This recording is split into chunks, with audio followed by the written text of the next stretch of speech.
हों, लेकिन जब तक वे इस प्राचीन ड्रैगन महल के खंडहरों में हैं, एक दिन वे बच नहीं पाएंगे। और भले ही वे सच में प्राचीन ड्रैगन महल के खंडहरों से भाग गए हों, हम फिर भी जाकर उनसे हिसाब चुकता कर सकते हैं। हालांकि उसे नहीं पता था कि विराट और तलवार संप्रदाय के अन्य योद्धा पिछले कुछ वर्षों से प्राचीन ड्रैगन महल के खंडहरों में क्यों नहीं दिखे थे। सम्राट शाका सम्राट रश्म की तरह बोला नहीं था, जो यह सोचता था कि विराट और वे तलवार संप्रदाय के योद्धा सच में प्राचीन ड्रैगन महल के खंडहरों के खतरों में मारे गए थे। अरे देखो, वह जब वे बात कर ही रहे थे, शाक वंश के एल्डर शमशेर ने अपनी तेज आंखों से दूर 3 आकृतियों को धुंधला सा प्रकट होते देखा। इसलिए उसने दूर की उन 3 आकृतियों की ओर इशारा किया और पुकारा। यह सुनकर सम्राट शाका, सम्राट मगर, सम्राट रश्म और अन्य लोगों ने उस दिशा में देखा जहां एल्डर शमशेर इशारा कर रहा था। सचमुच दूर से 3 आकृतियां तेजी से उनकी ओर आ रही थीं। वह विराट है। जैसे ही वे तीनों पास आए, सम्राट शाका ने सबसे पहले उन्हें पहचाना और उसका चेहरा तुरंत ठंडा पड़ गया। मैं बस उनसे हिसाब चुकता करने ही वाला था, लेकिन वे खुद मेरे दरवाजे पर आ गए हैं। ये सच में बहुत बढ़िया है। जब उन्होंने देखा कि वे तीनों विराट, शार्दुल और विशाल कछुआ थे, तो सम्राट शाका, सम्राट मगर, सम्राट ऋषभ और अन्य लोग तुरंत अपने हाथ मलने लगे। उनकी हत्या की मंशा छलक रही थी। इस बार विराट के साथ केवल 3 लोग थे। तलवार संप्रदाय के अन्य सभी योद्धा कहीं नहीं दिख रहे थे। यह सच में बहुत बढ़िया था। ऐसा लग रहा था कि स्वर्ग ने विराट को चुन लिया है और अब कोई उसे बचा नहीं सकता। अरे सम्राट शाका, सम्राट मगर, सम्राट ऋषभ, यह तो तुम लोग हो। जब विराट पहुंचा और देखा कि वे सम्राट शाका, सम्राट मगर, सम्राट ऋषभ और अन्य थे, तो वह थोड़ा हैरान हुए बिना नहीं रह सका। जब वह शहर की दीवार पर खजाने लूट रहा था, तो अचानक उसने इस दिशा से एक शक्तिशाली आभा को फूटते हुए महसूस किया। जिज्ञासावश वह इधर दौड़ पड़ा। अप्रत्याशित रूप से उसका सामना यहां सम्राट शाका, सम्राट मगर और सम्राट ऋषभ से हो गया। ओह सम्राट शाका, बिल्कुल भी बुरा नहीं, तुमने सच में दिव्य विकास लोक के चरम स्तर तक सफलता प्राप्त कर ली है। विराट की नजर अंततः सम्राट शाका पर जा टिकी। उससे निकलने वाली शक्तिशाली आभा को महसूस करते हुए वह तुरंत समझ गया कि पहले जो शक्तिशाली आभा फूटी थी, वह संभवतः सम्राट शाका के दिव्य विकास लोक के चरम स्तर तक पहुंचने के कारण थी। विराट, तुमने नर्क का रास्ता चुना है। आज मरे हुए हो और कोई तुम्हें नहीं बचा सकता। सम्राट शाका ने विराट को घूरा। उसका चेहरा बर्फ जैसा ठंडा था। इस क्षण विराट के प्रति उसकी हत्या की मंशा छिप नहीं रही थी। जाओ, उन्हें मार डालो। सम्राट शाका ने अपने आसपास के लोगों पर चिल्लाकर कहा। बिना किसी देरी के उसने अपना हाथ बढ़ाया और शक्तिशाली ऊर्जा बिखेरती हुई एक विशाल कुल्हाड़ी उसके हाथ में प्रकट हुई, जिसे उसने विराट की ओर नीचे की तरफ घुमाया। यह देखकर सम्राट मगर, सम्राट ऋषभ, एल्डर शमशेर और अन्य लोगों ने भी अपने हथियार निकाल लिए और विराट, शार्दुल और विशाल कछुआ को घेर लिया। है सही समय है। मैं देखना चाहता था कि दिव्य विकास लोक का एक चरम विशेषज्ञ सच में कितना शक्तिशाली होता है। विराट ने मुस्कुराते हुए कहा। जब से इस स्वर्ण ड्रैगन अवतार ने दिव्य विकास लोक में प्रवेश किया था, उसने अभी तक सच में पूरी ताकत से लड़ा नहीं थी और विराट अपनी विशिष्ट युद्ध शक्ति के बारे में पूरी तरह से स्पष्ट नहीं था। एक वास्तविक लड़ाई के बाद ही सब कुछ जाना जा सकेगा। विराट ने अपना हाथ खोला और मेघ चित्रित प्राचीन तलवार उसकी पकड़ में आ गई। उसने लोकाकाश महाविकास तलवार कला के पहले स्तर की 9वीं चाल को उजागर किया और सम्राट शाका पर प्रहार किया। समूह को हमला करते देख शार्दुल और विशाल कछुआ भी उतने ही उत्साहित थे। दहाड़! शार्दुल ने आसमान की ओर दहाड़ मारी, अपना शरीर हिलाया और एक विशाल सफेद बाघ में बदल गया। उसके पंजों में एक बड़ा हथौड़ा प्रकट हुआ जो सम्राट मगर और सम्राट ऋषभ की ओर झपटा। विशाल कछुआ भी एक विशालकाय रूप में बदल गया और एल्डर शमशेर और अन्य लोगों की ओर दौड़ा। शहर की दीवार पर एक भयंकर युद्ध छिड़ गया। सम्राट शाका ने सोचा था कि दिव्य विकास लोक के चरम स्तर को पार करने के बाद उसकी ताकत बहुत बढ़ गई थी और वह आसानी से विराट को मार सकता था। हालांकि उसे जल्द ही एहसास हुआ कि वह कितना गलत था। जबकि उसने दिव्य विकास लोक के चरम स्तर को पार कर लिया था और उसकी ताकत नाटकीय रूप से बढ़ गई थी, विराट ने भी दिव्य विकास लोक में प्रवेश कर लिया था और उसकी ताकत और भी अधिक बढ़ गई थी। विशेष रूप से जब विराट पूरी ताकत से लड़ता था, तो उसका पूरा शरीर एक तुल्य विशाल ड्रैगन के प्रताप को बिखेरता था। इस प्रताप के सामने सम्राट शाका की ताकत बहुत दब गई थी। उसकी रक्त रेखा की गहराई से पैदा हुए डर ने उसे पूरी तरह से कमजोर कर दिया था और वह चाहता था कि वह विराट के सामने साष्टांग प्रणाम करे और अपनी अधीनता स्वीकार कर ले। इस शक्तिशाली ड्रैगन के प्रताप के दबाव में वह अपनी आधी ताकत भी नहीं लगा पा रहा था। न केवल सम्राट शाका प्रभावित हुआ, बल्कि सम्राट मगर, सम्राट ऋषभ, एल्डर शमशेर और अन्य लोग सम्राट शाका से भी अधिक प्रभावित हुए। सम्राट शाका ने कम से कम दिव्य विकास लोक के चरम स्तर को पार करने के कारण किसी तरह अपने डर को दबा लिया था। हालांकि सम्राट मगर, सम्राट ऋषभ और एल्डर शमशेर अन्य लोगों के बीच इस रक्तवंश के दबाव में अपनी 1/3 ताकत भी नहीं लगा पा रहे थे और शार्दुल और विशाल कछुआ द्वारा व्यावहारिक रूप से उड़ा दिए गए थे। धड़ाम! शार्दुल ने अपने विशाल हथौड़े से प्रहार किया, जो मगरमच्छ राक्षस वंश के मध्य स्तरीय दिव्य विकास लोक के 2 शेष योद्धाओं से जा टकराया और उन्हें हवा में उड़ा दिया। शार्दुल की वर्तमान ताकत अपार थी। हालांकि वह मेघ चित्रित प्राचीन तलवार चलाने वाले विराट के स्वर्ण ड्रैगन अवतार की बराबरी नहीं कर सकता था, फिर भी वह दिव्य विकास लोक के अंतिम चरण की सीमा तक लगभग पहुंच चुका था। उपस्थित लोगों में उसकी ताकत विराट के स्वर्ण ड्रैगन अवतार और सम्राट शाका से थोड़ी ही कम थी। मगरमच्छ राक्षस वंश के 2 मध्य स्तरीय दिव्य विकास लोक के ताकतवर योद्धा शार्दुल के पूरी ताकत वाले हथौड़े के प्रहार की चपेट में आकर तुरंत मारे गए। सम्राट मगर, सम्राट ऋषभ और एल्डर शमशेर इस दृश्य को देखकर पूरी तरह से सदमे में थे। इस मूर्ख बाघ की ताकत कुछ साल पहले की तुलना में कहीं अधिक बढ़ गई थी। हालांकि इन वर्षों में उनकी ताकत में भी काफी वृद्धि हुई थी, लेकिन यह इस मूर्ख बाघ के सुधार की सीमा के करीब भी नहीं थी। शार्दुल और विशाल कछुआ के संयुक्त हमले के तहत वे जल्दी ही हार गए और एक दयनीय स्थिति में रह गए। दूसरी ओर सम्राट शाका भी विराट के हमले का सामना करते हुए असहाय था। दिव्य विकास लोक में प्रवेश करने के बाद विराट की ताकत अविश्वसनीय रूप से शक्तिशाली थी और महाविपत्ति लोक दिव्य अस्त्र के साथ उसकी युद्ध शक्ति उसकी अपनी शक्ति से कम नहीं थी। यदि वह अप्रभावित रहता और अपनी पूरी शक्ति लगा सकता, तो वह विराट का मुकाबला कर सकता था। हालांकि विराट से निकलने वाले विशाल ड्रैगन के प्रताप के प्रभाव में उसकी ताकत बहुत कम हो गई थी, जो अपने पूर्व स्तर के आधे तक भी नहीं पहुंच पा रही थी। वह विराट का मुकाबला कैसे कर सकता था? विराट के भयंकर हमले का सामना करते हुए वह बमुश्किल ही अपना बचाव कर पा रहा था। यह देखकर सम्राट शाका को नफरत की एक लहर महसूस हुई। उसने अभी दिव्य विकास लोक के चरम स्तर को पार किया था। वह अपना नाम बनाने और अपने कौशल को प्रदर्शित करने के लिए उत्सुक था। हालांकि क्रूर वास्तविकता ने उसके चेहरे पर एक कड़ा तमाचा जड़ा, जिससे उसकी पिछली सभी महत्वाकांक्षाएं चकनाचूर हो गईं। चलो चलें! सम्राट शाका ने दहाड़ते हुए विराट को पीछे धकेलने के लिए अपनी कुल्हाड़ी को जोर से घुमाया। उसने सम्राट मगर, सम्राट ऋषभ, एल्डर शमशेर और अन्य लोगों को चिल्लाकर कहा। उसकी स्थिति अपेक्षाकृत बेहतर थी, लेकिन सम्राट मगर, सम्राट ऋषभ और एल्डर शमशेर की हालत बहुत खराब थी। यदि वे जल्दी नहीं गए, तो संभवतः वे सभी उस मूर्ख बाघ और विशाल कछुआ के हाथों मारे जाएंगे। सम्राट शाका की बातें सुनकर सम्राट मगर, सम्राट ऋषभ, एल्डर शमशेर और अन्य लोगों ने जल्दी से हमले का नाटक किया और घबराहट में भाग गए। भागने की कोशिश कर रहे हो? इतना आसान नहीं, विराट ने व्यंग्यात्मक मुस्कान के साथ कहा। वे अभी उसे मारने की धमकी दे रहे थे और अब हारने के बाद भागना चाहते थे। दुनिया में मुफ्त का भोजन जैसा कुछ नहीं होता। वह अब पहले जैसा नहीं था। यहां तक कि अपने आसपास तलवार संप्रदाय के इतने सारे योद्धाओं के होने पर भी उसके पक्ष और सम्राट शाका की टीम की ताकत में बहुत अंतर नहीं था। इसलिए विराट उनसे मौत की लड़ाई नहीं लड़ना चाहता था। इससे भी महत्वपूर्ण बात यह थी कि विराट इन जलीय जीवों के जीवन के लिए तलवार संप्रदाय के योद्धाओं का सौदा नहीं करना चाहता था। आखिरकार जब ताकत लगभग समान हो, तो एक हताश लड़ाई का परिणाम केवल आपसी विनाश ही होगा। लेकिन अब वह सम्राट शाका और अन्य लोगों से मौत तक लड़ने से डरता नहीं था। चाहे उसका स्वर्ण ड्रैगन अवतार हो, शार्दुल हो या विशाल कछुआ, उनके जीवित रहने की क्षमता अविश्वसनीय रूप से मजबूत थी। यहां तक कि अगर सम्राट शाका और अन्य लोग हताशा में लड़ना भी चाहते, तो भी उनके जीवन को वास्तव में खतरे में डालना मुश्किल होगा। चूंकि ऐसा था तो विनम्र होने की क्या जरूरत थी। विराट, शार्दूल और विशाल कछुआ ने उनका पीछा किया, जबकि सम्राट शाका, सम्राट मगर, सम्राट रश्भ और एल्डर शमशेर आगे बेतहाशा भागे। अंत में उनके अंधाधुंध भागने के बावजूद वे भागने में सफल रहे। हालांकि वे अंततः विराट, शार्दूल और विशाल कछुआ से बच निकले, लेकिन उन्हें इसकी भारी कीमत चुकानी पड़ी। शार्क वंश के महाबुजुर्ग एल्डर शमशेर को विराट ने एक ही तलवार के प्रहार से मार डाला। दो शक्तिशाली साधक, एक मगरमच्छ राक्षस वंश से और एक समुद्री गाय राक्षस वंश से, जो दिव्य विकास लोक के अंतिम चरण में थे, उन्होंने सम्राट मगर और सम्राट ऋषभ के भागने को कवर करने के लिए खुद को बलिदान कर दिया। अंततः विराट के पीछा करने को रोकने के लिए खुद को विस्फोटित कर लिया। यह ठीक इन्हीं दो अंतिम चरण के दिव्य विकास लोक के विशेषज्ञों का आत्मविनाश था, जिसने सम्राट शाका, सम्राट मगर, सम्राट ऋषभ और अन्य लोगों को अपनी जान बचाकर भागने की अनुमति दी। अंतिम चरण के दिव्य विकास लोक के विशेषज्ञ के आत्मविनाश की शक्ति सचमुच भयानक होती है। विराट का स्वर्ण ड्रैगन अवतार, जो उसके नीलम कवच द्वारा संरक्षित था, सुरक्षित था, लेकिन शार्दूल और विशाल कछुआ उनके आत्मविनाश से गंभीर रूप से घायल हो गए थे। यहां तक कि विशाल कछुआ के अविश्वसनीय रूप से कठोर खोल में भी दरार आ गई थी, जो यह दर्शाता है कि एक अंतिम चरण के दिव्य विकास लोक के विशेषज्ञ के आत्मविनाश की शक्ति सच में कितनी भयानक होती है। यह देखकर विराट के पास पीछा रोकने और शार्दूल और विशाल कछुआ के साथ स्वस्थ होने के लिए एक सुरक्षित जगह खोजने के अलावा कोई विकल्प नहीं था। इस स्थिति में यदि वे पीछा करना जारी रखते और उन्हें बहुत दूर तक धकेलते, तो यह सम्राट मगर और सम्राट रश्भ जैसे अंतिम चरण के दिव्य विकास लोक के विशेषज्ञों को आत्मविनाश के लिए उकसा सकता था, जो विनाशकारी होता। यहां तक कि उसे बचाने वाले अपने नीलम कवच के साथ भी वह शायद ऐसे विशेषज्ञों के आत्मविनाश की शक्ति का सामना करने में सक्षम न हो पाए। शार्दूल और विशाल कछुआ की तो बात ही क्या करनी। अगर सम्राट शाका और अन्य लोगों का पीछा करते समय उन्हें नुकसान उठाना पड़ता, तो यह एक बहुत बड़ा नुकसान होता। इस लड़ाई के परिणाम स्वरूप 3 अंतिम चरण के दिव्य विकास लोक के विशेषज्ञों और 2 मध्य स्तरीय दिव्य विकास लोक के योद्धाओं का सफाया हो गया था, जो काफी फलदायी परिणाम था। आह विराट, मैं तुम्हारी मौत चाहता हूं, मैं तुम्हारी मौत चाहता हूं। सम्राट शाका ने उग्र होकर दहाड़ मारी। उसकी आंखें लाल थीं। विराट के साथ यह लड़ाई उसके लिए एक विनाशकारी झटका थी। इसने न केवल उसकी ऊंची महत्वाकांक्षाओं को चकनाचूर कर दिया, बल्कि उसे जलनाग वंश के नक्शेकदम पर चलने के लिए भी मजबूर कर दिया, जिससे वह पूरी तरह से अकेला रह गया।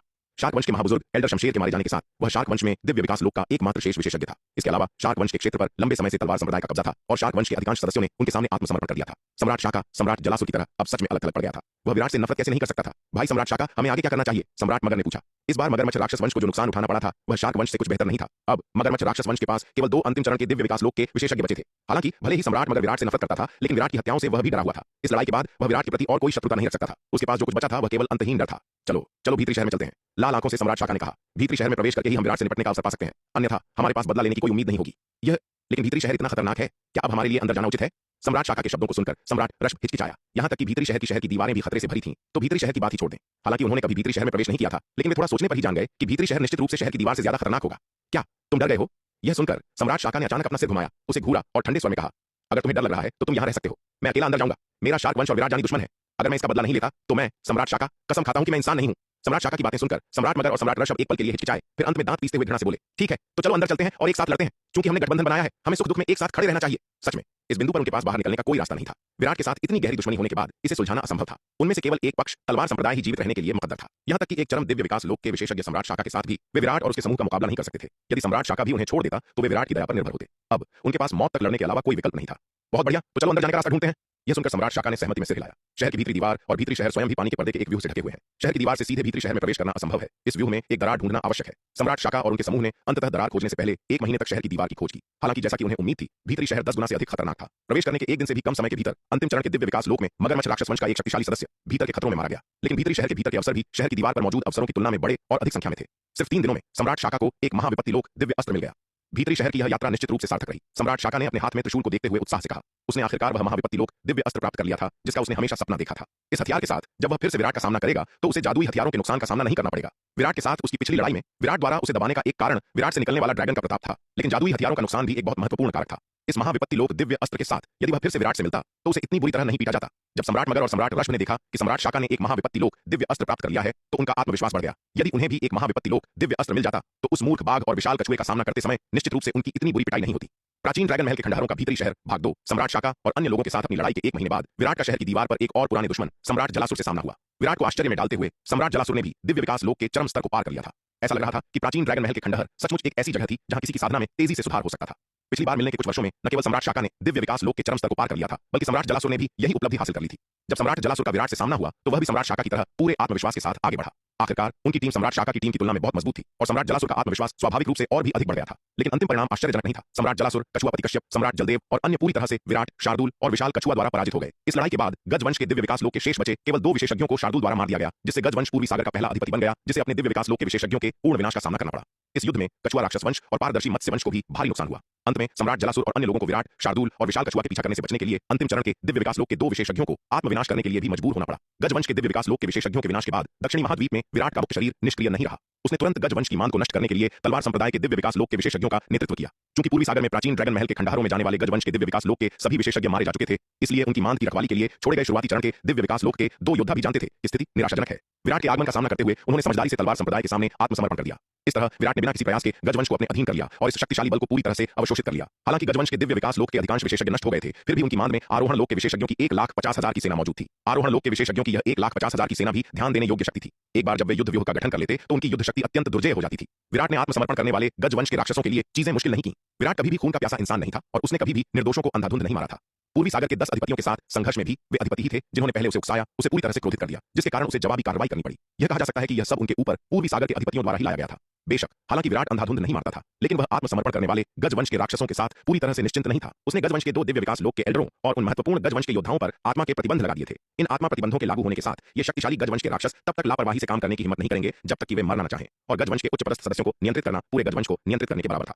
भाई जलासुर, हमें आगे क्या करना चाहिए? कछुआपति कश्यप ने गहरी चिंता के साथ सम्राट जलासुर से पूछा। विराट, शार्दूल और विशाल कछुआ बहुत तेजी से बड़े हो गए थे, इतनी तेजी से कि यह उनके लिए लगभग निराशाजनक था। उसे बदला लेने की कुछ इच्छा हुआ करती थी, लेकिन इस लड़ाई के बाद कछुआपति कश्यप पूरी तरह से भयभीत था। इस क्षण कछुआपति कश्यप के दिल में अंतहीन पछतावा उठा। अगर उसे पता होता कि ऐसा होगा तो उसे सबसे पहले तलवार संप्रदाय से दुश्मनी नहीं करनी चाहिए थी, जिससे यह अपूरणीय स्थिति पैदा हो गई। भीतरी शहर में प्रवेश करें, सम्राट जलासुर ने दांत पीसते हुए कहा। उसका चेहरा गंभीर था। केवल भीतरी शहर में प्रवेश करके ही हम विराट से निपटने का रास्ता ढूंढ सकते हैं, अन्यथा हम सभी को निश्चित मृत्यु का सामना करना पड़ेगा। विराट की वर्तमान ताकत अविश्वसनीय रूप से शक्तिशाली है और उसके पास एक पारलौकिक दिव्य अस्त्र स्तर का जादुई हथियार भी है। वर्तमान विराट उस शिखर शर्मा से भी अधिक भयानक है जिसने उस समय जलनाग महल पर धावा बोल दिया था। जब तक कि वह भी एक पारलौकिक दिव्य अस्त्र प्राप्त नहीं कर लेता, विराट का सीधे सामना करना मुश्किल होगा। भीतरी शहर में प्रवेश करें। सम्राट जलासुर के शब्दों को सुनकर कछुआपति कश्यप और सम्राट जलदेव ने एक दूसरे की ओर देखा। अगर शहर की दीवारें भी इतनी खतरनाक हैं तो कोई केवल कल्पना ही कर सकता है कि अंदर की स्थिति कैसी होगी। दुर्भाग्य से वे अब एक कोने में धकेल दिए गए हैं जहां से बाहर निकलने का कोई रास्ता नहीं है और उनके पास पूरा रास्ता तय करने के अलावा कोई विकल्प नहीं है। इसलिए हालांकि कछुआपति कश्यप और सम्राट जलदेव अनिच्छुक थे, लेकिन अंततः उनके पास भीतरी शहर में सम्राट जलासुर का अनुसरण करने के अलावा कोई विकल्प नहीं था। शार्दुल, विशाल कछुआ, तुम कैसे हो? विराट ने शार्दुल और विशाल कछुआ की ओर देखते हुए पूछा। अपने नीलम कवच से सुरक्षित वह अछूता था, लेकिन 2 अंतिम चरण के दिव्य विकास लोक के विशेषज्ञों के आत्मविनाश में शार्दुल और विशाल कछुआ गंभीर रूप से घायल हो गए थे। मैं ठीक हूं, शार्दुल ने कहा। इन 2 लड़ाइयों के बाद मैंने अपने भीतर की बहुत सी शक्ति को परिष्कृत कर लिया है। मेरी साधना शुरुआती दिव्य विकास लोक की सीमा के करीब और करीब आ रही है। मेरा अनुमान है कि मध्य स्तर में प्रवेश करने में मुझे ज्यादा समय नहीं लगेगा। हम बहुत बढ़िया, विराट ने संतुष्टि के साथ सिर हिलाया। विशाल कछुआ की युद्ध शक्ति के साथ एक बार जब यह दिव्य विकास लोक के मध्य चरण में प्रवेश कर लेता है तो यह निश्चित रूप से एक शीर्ष स्तरीय चरम दिव्य विकास लोक के विशेषज्ञ की ताकत प्राप्त कर लेगा। अपने क्षेत्र को स्थिर करने के बाद यह एक अर्धचरण महाविपत्ति लोक के विशेषज्ञ के बराबर भी हो सकता है। यह अफसोस की बात है कि उसने अभी तक कोई दूसरा महाविपत्ति लोक दिव्य अस्त्र प्राप्त नहीं किया है, अन्यथा यदि वह शार्दुल को एक दे देता तो उसके पास पहले से ही एक चरम दिव्य विकास लोक के विशेषज्ञ की युद्ध शक्ति होती। उसका स्वर्ण ड्रैगन अवतार अपनी युद्ध शक्ति के मामले में वास्तव में शार्दुल से थोड़ा कमजोर है। आखिरकार शार्दुल काफी समय से दिव्य विकास लोक में था, जबकि उसके स्वर्ण ड्रैगन अवतार ने हाल ही में दिव्य विकास लोक में प्रवेश किया था। स्वाभाविक रूप से दिव्य विकास लोक में इसके अनुभव और गहराई की तुलना शार्दुल से नहीं की जा सकती थी। उसके स्वर्ण ड्रैगन अवतार के पास चरम दिव्य विकास लोक के विशेषज्ञ की युद्ध शक्ति होने का कारण पूरी तरह से मेघ चित्रित प्राचीन तलवार के कारण था, जो विपत्तियों को बदलने में सक्षम एक दिव्य हथियार है। विशाल कछुआ, तुम्हारा क्या? विराट ने बड़े कछुए की ओर मुड़कर पूछा। मेरे पास मेरे भाई की क्षमताएं नहीं है, पूरी तरह से ठीक होने में मुझे शायद कुछ और समय लगेगा। विशाल कछुआ ने कुछ क्षमा प्रार्थी स्वर में कहा। लगातार 2 बार गंभीर रूप से घायल होने के कारण, यहां तक कि अविश्वसनीय रूप से चमत्कारी उपचार गोली नवजीवन संजीवनी गोली भी एक प्राचीन दिव्य जानवर के वंशज के इस अद्वितीय संविधान के कारण एक सामान्य प्रारंभिक चरण के दिव्य विकास लोक के मार्शल कलाकार की तुलना में इसके लिए बहुत कम प्रभावी थी। एक नियमित प्रारंभिक चरण के दिव्य विकास लोक के मार्शल कलाकार के समान चिकित्सीय प्रभाव प्राप्त करने के लिए कम से कम एक मध्य स्तरीय जन्मजात नवजीवन संजीवनी गोली या यहां तक कि एक उच्च स्तरीय जन्मजात नवजीवन संजीवनी गोली की आवश्यकता होगी। दुर्भाग्य से अब तक की उच्चतम श्रेणी की उपचार गोली जिसे जुबैदा ने परिष्कृत किया है वह केवल एक निम्न स्तरीय जन्मजात नवजीवन संजीवनी गोली है। इसलिए विशाल कछुए की चोटें इतनी जल्दी ठीक नहीं हुई। तो चलिए अपना अभियान जारी रखने से पहले कुछ देर और आराम कर लेते हैं। विराट ने मुस्कुराते हुए उसे सांत्वना दी। वह जानता था कि यद्यपि विशाल कछुए का बचाव अद्भुत था, लेकिन उसकी ठीक होने की क्षमता शार्दुल से काफी कम थी। आखिरकार शार्दुल ने शक्तिशाली रक्त जीवियों के इतने शवों को निगल लिया था जिससे उसके शरीर में अपार शक्ति जमा हो गई थी। जब तक उसे तुरंत नहीं मारा गया तब तक इस विशाल ऊर्जा के उछाल से उसकी चोटें जल्दी ठीक हो सकती थी। वास्तव में शार्दुल जितना अधिक घायल होता था वह अपने शरीर के भीतर की ऊर्जा को उतनी ही तेजी से परिष्कृत करता था। विराट, शार्दुल और विशाल कछुए ने एक और आधे महीने के लिए उसी स्थान पर आराम किया। विशाल कछुए की चोटें मूल रूप से ठीक हो जाने के बाद वे शहर की दीवारों पर अपनी व्यापक छापेमारी जारी रखने के लिए फिर से निकल पड़े। 2 महीने बाद शहर की दीवारों पर उनका सामना फिर से प्रमुख अष्टावक्र, केकड़ाओ और प्रमुख शेरसिंह के समूह से हुआ। स्वाभाविक रूप से एक और भयंकर युद्ध छिड़ गया। हालांकि इस बार विराट को कोई लाभ नहीं मिला, क्योंकि प्रमुख अष्टावक्र, केकड़ाओ और प्रमुख शेरसिंह का समूह बहुत मजबूत था। उनके समूह में चरम दिव्य विकास लोक के 3 विशेषज्ञ शामिल थे। इस लड़ाई ने विराट को अपने अंधकार दानव वंश के 50 पुतलों को बाहर लाने के लिए मजबूर कर दिया, जो सभी दिव्य विकास लोक के मध्य चरण में थे। एक युद्ध व्यूह बनाने और लड़ने के लिए केवल तभी जाकर मुकाबला ड्रा हो सका। अंततः यह देखकर कि कोई भी पक्ष बढ़त हासिल नहीं कर पा रहा है, उनके पास युद्ध बंद करने और वहां से जाने के अलावा कोई विकल्प नहीं था। शक्ति सिंधु महाद्वीप, सुदूर उत्तर। आसमान में रक्त के बादल मच रहे थे और काले कोहरे का गुब्बार उठ रहा था। रक्त के बादल और काला कोहरा आपस में घुलकर एक अत्यंत भयानक दृश्य बना रहे थे। इस विचित्र घटना ने 500 अरब मील के क्षेत्र को कवर कर लिया, जिससे पूरे सुदूर उत्तर में एक भयावह और भयानक माहौल छा गया। इस लावण्य की प्रतिभा वास्तव में असाधारण है। दिव्य विकास लोक में प्रवेश करने पर उसके द्वारा उत्पन्न स्वर्गीय घटना वास्तव में 500 अरब मील के क्षेत्र को कवर कर सकती है। यह सचमुच अविश्वसनीय है। मृत्यु रसातल में रक्त कबीले के चरम दिव्य विकास लोक के विशेषज्ञ वाम रक्षक रक्तकंटक ने आकाश के दृश्य को देखा और आश्चर्य में चिल्लाए बिना नहीं रह सका। सचमुच आश्चर्यजनक! रक्त कबीले के नेता प्रमुख रक्तनाग ने आकाश के दृश्य को निहारते हुए प्रशंसा में कहा। जब मैंने दिव्य विकास लोक में प्रवेश किया था तो मेरे कारण होने वाली खगोलीय घटनाओं ने केवल 50 अरब मील के क्षेत्र को कवर किया था। लावण्य के दिव्य विकास लोक में प्रवेश करने से एक ऐसी घटना हुई जिसने 500 अरब मील के क्षेत्र को कवर कर लिया। मैं भी उससे बहुत कमतर हूं। प्रमुख रत्नाग, क्या आपको लगता है कि लावण्य वास्तव में नेता द्वारा छोड़ी गई विरासत और खजाने प्राप्त कर सकती है? रक्त कबीले के दक्षिण रक्षक और चरम दिव्य विकास लोक के विशेषज्ञ रक्तस्तंभ ने कुछ चिंता के साथ आकाश के दृश्य को देखते हुए पूछा। रक्तस्तंभ के शब्दों को सुनकर रक्तनाग और रक्तकंटक चुप हो गए। मूल रूप से उन्हें विश्वास था कि अगर लावण्या विरासत भूमि में प्रवेश करती भी है तो वह अधिक से अधिक कुछ लाभ प्राप्त करेगी, जिससे उसकी ताकत बहुत बढ़ जाएगी। उन्हें विश्वास नहीं था कि लावण्या नेता द्वारा छोड़े गए परीक्षण को पास कर सकती है और अंततः विरासत और खजाने प्राप्त कर सकती है। लेकिन अब लावण्या के दिव्य विकास लोक में प्रवेश करने के आश्चर्यजनक दृश्य को देखकर रक्तनाग और रक्तकंटक का आत्मविश्वास डगमगाने लगा। लावण्या की आश्चर्यजनक प्रतिभा के साथ हो सकता है कि उसने नेता द्वारा निर्धारित परीक्षण पास कर लिया हो और अंततः नेता द्वारा छोड़ी गई विरासत और खजाने प्राप्त कर लिए हो। लेकिन दुर्भाग्य से अगर वे अब पछताना भी चाहते तो बहुत देर हो चुकी थी। एक बार जब लावण्या विरासत के मैदान में प्रवेश कर गई तो वह अब कोई ऐसी नहीं थी जिसमें वे हस्तक्षेप कर सकते थे, जब तक कि विरासत परीक्षण समाप्त नहीं हो जाता और लावण्या स्वेच्छा से विरासत के मैदान से बाहर नहीं आ जाती। कुछ पल की खामोशी के बाद रक्तकंटक ने सबसे पहले बोलते हुए भारी माहौल को तोड़ा और हंसते हुए कहा, भले ही लावण्या अंततः नेता की विरासत और खजाने प्राप्त कर ले तो क्या, उसे अभी भी आज्ञाकारी रूप से हमारी सेवा करनी होगी। वह जितनी मजबूत होगी वह हमारे लिए उतना ही अधिक कर सकती है। हम केवल इस बात से चिंतित हैं कि तलवार संप्रदाय से कैसे निपटा जाए। यदि लावण्या विरासत और खजाने प्राप्त कर लेती है और उसकी ताकत काफी बढ़ जाती है तो हम उसे तलवार संप्रदाय को नष्ट करने के लिए कह सकते हैं। बिल्कुल, रक्तकंटक सही कह रहा है। प्रमुख रक्तनाग ने सहमति में सिर हिलाया। कोई बात नहीं, लावण्या कितनी भी मजबूत हो वह हमारी पकड़ से बच नहीं सकती। अंत में उसे हमारी ही सेवा करनी होगी, है ना। वह जितनी मजबूत होगी वह हमारे लिए उतनी ही उपयोगी होगी। डरने की क्या बात है। हालांकि जबकि प्रमुख रक्तनाग ने यह कहा वह वास्तव में कुछ अनिश्चित था। यदि लावण्या की शक्ति एक निश्चित स्तर तक पहुंच जाती है तो क्या वह अभी भी उनके आदेशों का पालन करेगी, यह पूरी तरह से अलग बात थी। लेकिन इस बिंदु पर वह केवल इस विचार के साथ खुद को सांत्वना दे सकता था। मृत्यु रसातल। रक्त कबीले की विरासत भूमि की गहराई में लावण्या ने धीरे धीरे अपनी आंखें खोली। उसकी कभी सुंदर दिखने वाली आंखें अब भयानक रूप से लाल रक्त की पुतलियों में बदल गई थीं। उसके चारों ओर एक शक्तिशाली आभा उमड़ पड़ी और एक अजीब सा काला कोहरा उसके इर्द गिर्द घूमने लगा। मैंने, लावण्या ने आखिरकार दिव्य विकास लोक में प्रवेश कर लिया है। लावण्या के होंठ हल्के से खुले और बिना किसी गर्माहट के एक आवाज उसके होंठों से निकली। रक्त कबीले और शीत कोहरा दानव दोनों की विरासतों के साथ लावण्या दिव्य विकास लोक में प्रवेश करने के बाद अपने पास मौजूद अपार शक्ति को स्पष्ट रूप से महसूस कर सकती थी। उसकी वर्तमान शक्ति उसकी सफलता से पहले की तुलना में 10 गुना से अधिक थी। इस मुकाम तक पहुंचने के लिए उसने रक्त कबीले की विरासत भूमि में अनगिनत कष्ट और अकल्पनीय यातनाएं सही थीं। रक्त कबीले की विरासत भूमि के परीक्षण एक सामान्य व्यक्ति के लिए बस असहनीय थे। यहाँ तक कि थोड़ी कमजोर इच्छा शक्ति भी ऐसी यातना के तहत संभवतः टूट जाएगी। उसके लिए इस मुकाम तक पहुंचना कितना मुश्किल था। हालांकि उसने रक्त कबीले की विरासत भूमि में केवल आधे परीक्षण पूरे किए थे। इस रक्तजीवी वंश की विरासत को वास्तव में प्राप्त करने के लिए उसे अभी भी एक लंबा रास्ता तय करना था। लेकिन लावण्या ने आगे की कठिन यात्रा के बावजूद कोई डर या झिझक नहीं दिखाई। उसकी निगाहें अडिग थीं। इस विरासत भूमि में प्रत्येक परीक्षण अपार लाभ लेकर आया। वह केवल आधी ही आगे बढ़ी थी, फिर भी उसे जो लाभ मिले थे उन्होंने उसे दिव्य विकास लोक में प्रवेश करने की अनुमति दी थी। यदि वह सभी परीक्षण पास कर सकती है तो लावण्या का अनुमान था कि वह कम से कम दिव्य विकास लोक के अंतिम चरण तक पहुंच जाएगी। अपनी युद्ध शक्ति के साथ एक बार जब वह दिव्य विकास लोक के अंतिम चरण में पहुंच जाती है तो वह महाविपत्ति लोक के नीचे अनिवार्य रूप से अजय हो जाएगी। फिर उसके लिए विराट से बदला लेने का समय होगा। काफी देर बाद लावण्या की आभा धीरे धीरे शांत हो गई और उसकी भयानक लाल रक्त की आंखें सामान्य हो गईं। वापस उसकी आकर्षक सुंदर निगाहों में बदल गईं। यद्यपि उसे रक्तजीवी वंश की विरासत का एक हिस्सा प्राप्त हुआ था, लावण्या ने कभी भी खुद को उस परिवर्तन से गुजरने नहीं दिया था जिससे उसका शरीर एक रक्तजीवी में बदल जाता। यहाँ तक कि अब भी उसका शरीर एक इंसान का ही रहा। दृढ़ कदमों के साथ लावण्या रक्त कबीले की विरासत भूमि में गहराई तक चलती रही। पश्चिमी महाद्वीप में बादल नाव के धनुष पर अपनी आंखें बंद करके बैठी मीरा ने अचानक एक शक्तिशाली आभा प्रकट की। मीरा, बधाई हो। थोड़ी दूरी पर बैठे सूर्यवीर ने यह देखकर मुड़कर देखा और मीरा के दिव्य विकास लोक के मध्य चरण में प्रवेश करने का गवाह बनकर वह उठे और उसे खुशी से बधाई देते हुए पास चले गए। ठीक है सूर्यवीर, आज से तुम्हें मेरी तरफ रहने की कोई आवश्यकता नहीं है। मीरा ने अपनी आंखें खोलकर अपने बगल में सूर्यवीर को देखते हुए कहा, अब जब मैंने दिव्य विकास लोक के मध्य चरण को पार कर लिया है तो मैं अकेले ही एक क्षेत्र की रक्षा करने में सक्षम हूं। जब से वह सीमा पर आई थी, सूर्यवीर राक्षसों द्वारा उसकी हत्या के प्रयासों के बारे में चिंतित, हमेशा मदद के लिए तैयार रहते हुए उसके पक्ष में बना रहा था। यद्यपि मीरा सूर्यवीर की स्वतंत्रता को प्रतिबंधित नहीं करना चाहती थी और मानवता में योगदान करने के लिए स्वतंत्र रूप से एक क्षेत्र की रक्षा करना चाहती थी, सूर्यवीर ने किसी भी परिस्थिति में उसका पक्ष छोड़ने से इनकार कर दिया था। आज दिव्य विकास लोक के मध्य चरण को पार करने के बाद मीरा ने सूर्यवीर से फिर से यह अनुरोध किया। इस सफलता के साथ उसकी ताकत काफी बढ़ गई थी और अब वह पूरी तरह से अपनी रक्षा करने में सक्षम थी।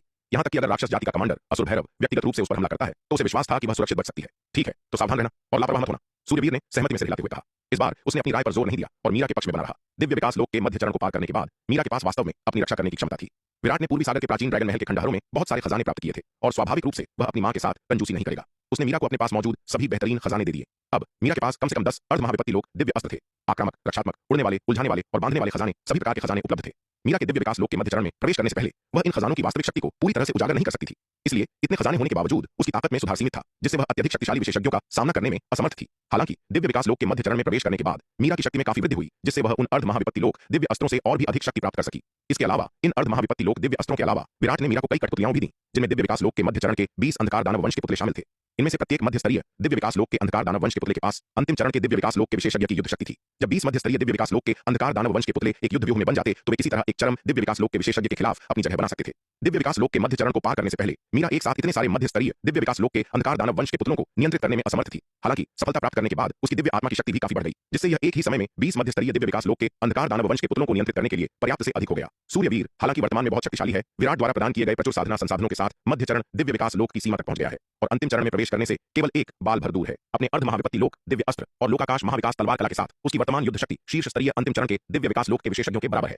दांव संघ के दिव्य विकास लोक के विशेषज्ञों के बीच उसकी ताकत अब केवल उपाध्यक्ष दिवाकर के बाद दूसरे स्थान पर है और यहाँ तक कि एल्डर दुष्यंत के बराबर है। हालांकि इतनी ताकत होने के बावजूद वह यह कहने की हिम्मत नहीं करता कि वह 20 मध्य स्तरीय दिव्य विकास लोक के अंधकार दानव वंश के पुतलों के संयुक्त हमले का सामना कर सकता है। सटीक रूप से कहें तो इन 20 मध्य स्तरीय दिव्य विकास लोक के अंधकार दानव पुतलों का सामना करते हुए उसके पास केवल एक विकल्प था, भागना।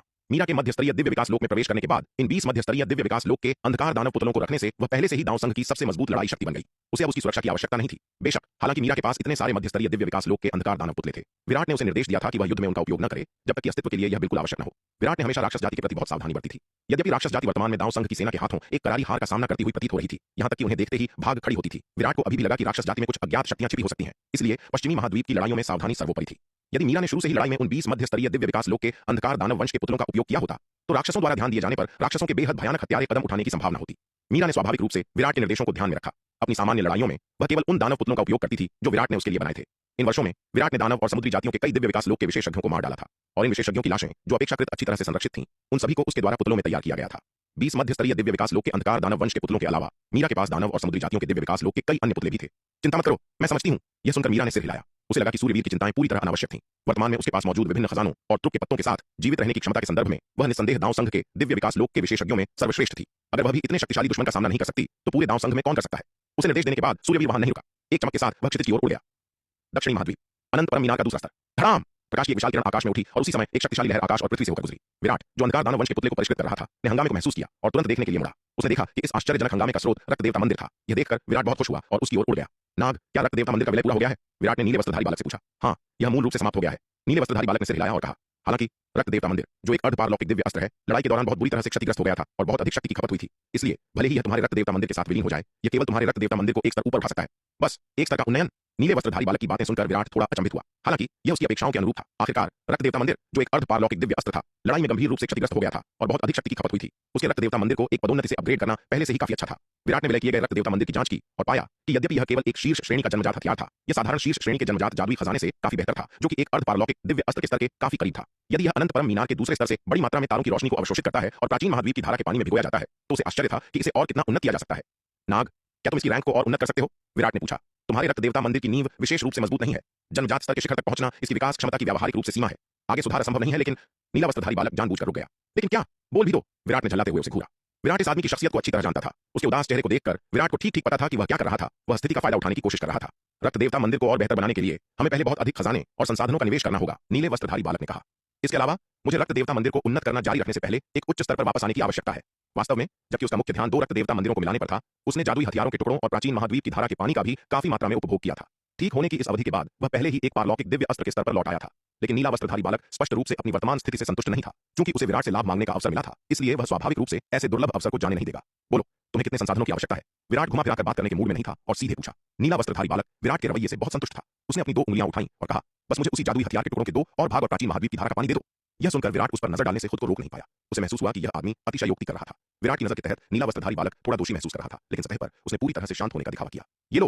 विराट ने एक स्थानिक अंगूठी नीले वस्त्रधारी बालक की ओर उछाली और पूछा, इस रक्त देवता मंदिर को एक और पद पर उन्नत करने में तुम्हें कितना समय लगेगा? यद्यपि वह जानता था कि यह आदमी संभवतः बढ़ा चढ़ाकर कह रहा था, वह अब बहुत अमीर था और उसने उससे बहस करने की जहमत नहीं उठाई। कुछ दिन पहले स्वर्ण ड्रैगन अवतार पूर्वी सागर में प्राचीन ड्रैगन महल के खंडहरों से लौटा। उसने उस समय के दौरान अर्जित खजाने को सौंप दिया। इससे विराट, जिसकी संपत्ति रक्त पीतले के साथ लड़ाई से लगभग समाप्त हो गई थी, की जेब फिर से फूल गई। इसके अलावा इस बार स्वर्ण ड्रैगन अवतार द्वारा लाए गए खजानों की विशाल संख्या ने विराट को पहले से कहीं अधिक अमीर बना दिया। नीले वस्त्रधारी बालक ने स्थानिक अंगूठी ले ली और अपनी दिव्य चेतना से इसे स्कैन किया। जब उसे अंदर जादुई कलाकृतियों के टुकड़ों का पहाड़ मिला तो नीला वस्त्रधारी बालक बहुत खुश हुआ। इस बार विराट ने उसे जो जादुई कलाकृतियों के टुकड़े दिए थे, वे उसके द्वारा मांगे गए टुकड़ों से दोगुने से भी अधिक थे। विराट, चिंता मत करो, 1 साल के भीतर मैं गारंटी देता हूं कि मैं तुम्हारे रक्त देवता मंदिर को एक अर्धमहाविपत्ति लोक दिव्य अस्त्र के स्तर तक उन्नत कर दूंगा। नीले वस्त्रधारी बालक ने अपनी छाती थपथपाई, एक आत्मविश्वासपूर्ण वादा किया। चूंकि उसने लाभ स्वीकार कर लिया था, इसलिए उसे स्वाभाविक रूप से कड़ी मेहनत करनी थी। विराट इतना उदार था, इसलिए उसे स्वाभाविक रूप से समझदार होना था।